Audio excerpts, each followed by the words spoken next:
What's up, guys? You've seen me review the Harbor Freight Mini Wood Lathe. Now let's make something on it today.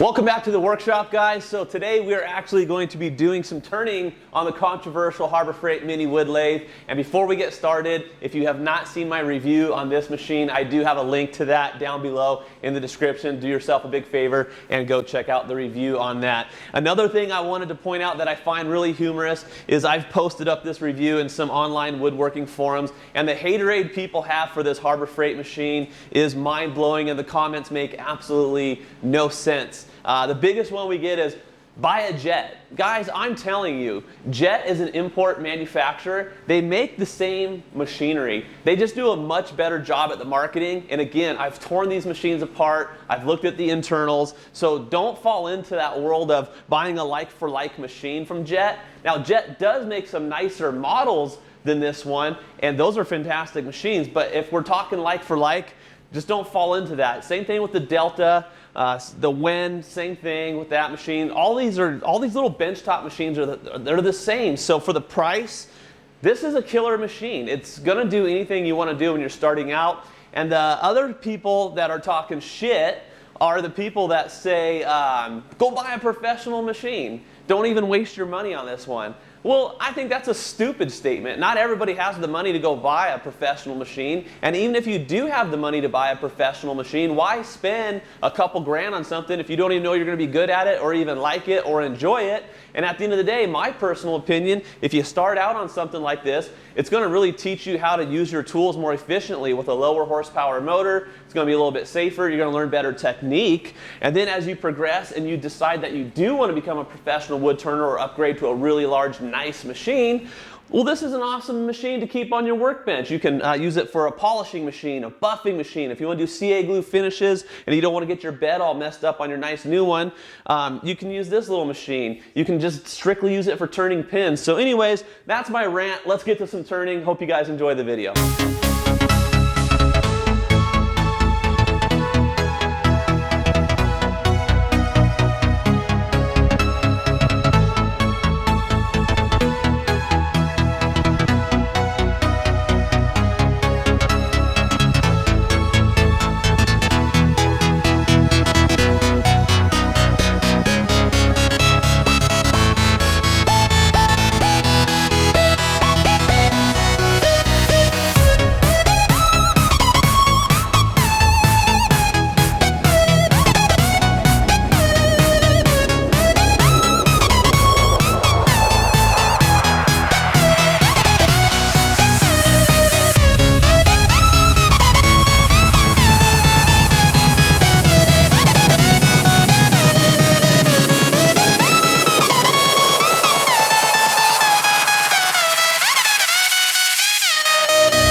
guys, if you've made it to this portion of the video, I'm sure you can tell by now that I am not an expert when it comes to wood turning. And as a matter of fact, I'm really brand new at wood turning. I recently just picked up that lathe, did my review on the overall construction of it, and I do have a background with working with metal lathes. So anyhow, with that being said, I'm always open to comments. I don't think I'm perfect. You guys aren't going to hurt my feelings if you point some things out. I'm sure I did some things that are cringeworthy.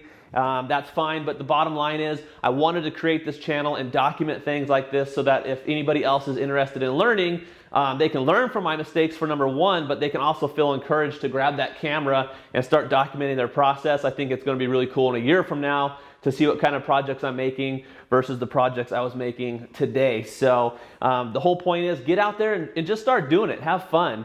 And as you guys can tell, I've got a really good friend of mine. They've got their first baby on the way, and I wanted to make a custom baby rattle for them. So I had previously turned the rattle section here prior, and I needed to make the handle today. So we got a really neat wood supplier out here, and I picked up some of this curly maple, and my understanding is it's a little harder material to turn. It likes to have a lot, it tears out real easy, but with those Carbide tools I was using, not too bad. So let's just talk about a couple different things. I love it when YouTube creators share their mistakes with everybody. So we're not perfect, we make mistakes. So when you make something, you got to think about the design aspect of it, and then the manufacturing, and then the order of operations. And so you'll notice in that video, I had a nice big square stock, and I first turned it between centers with the drive spur and the tail stock, turned a tenon on it, put my chuck on it, mounted that in the tenon, and then I went ahead and I rounded the material, the stock, to make it all round.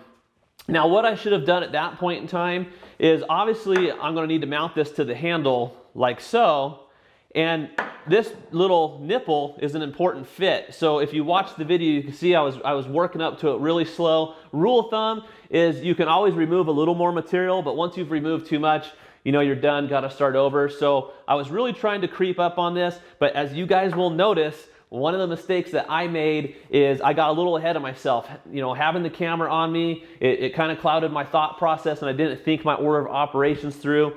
And I started shaping the handle down here, and I got it real thin. So that presented a problem for me when I wanted to bring it down to the final size on the nipple here, as you saw. That created too much flex in the chuck.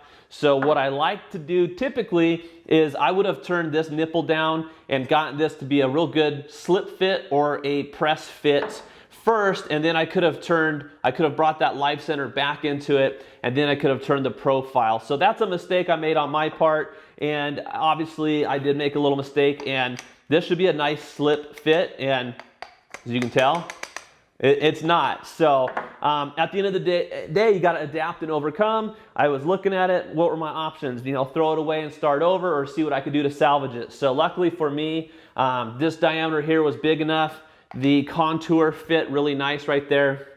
So I took a little finishing tool, and I went ahead and cupped that inside and made a radius to match the little radius that we have going right here. So all I'm going to do now is take, I got these little beads, pick these up at Hobby Lobby. So I'll just take these beads, we're going to put them down inside the rattle here as I spill them all over the place too. So just a couple little rattles. So the whole point of the story here is, yes, I got it done. Yes, it looks good. Could I have done things better? Absolutely. And will I learn from this? Absolutely. So the cool part is I was able to salvage it. So as you can see that this little piece fits in here really nice. So I really like the way that turned out, as you can see. So I'm going to go ahead and throw some wood glue right down inside of here. I'm going to glue this bad boy up. And then obviously, since this is going to be for a baby rattle, we're just going to make sure we coat it really good with some food safe mineral oil. So there you have it, guys. My first custom turn baby rattle on the Harbor Freight Mini Wood Lathe. Really hope you guys enjoyed the video. Hope you learned something from it. I'm really happy with the way it turned out. I'm going to get a good finish on it. I'm going to throw a picture on the end of the video for you guys to see it finished. And once again, thanks for everybody that watches my channel. If you haven't subscribed, go ahead and subscribe. And if you want to do me a huge favor, smashing that like button really helps us out. And let me know if there's anything else you want to see me turn. We'll catch you on the next video, guys.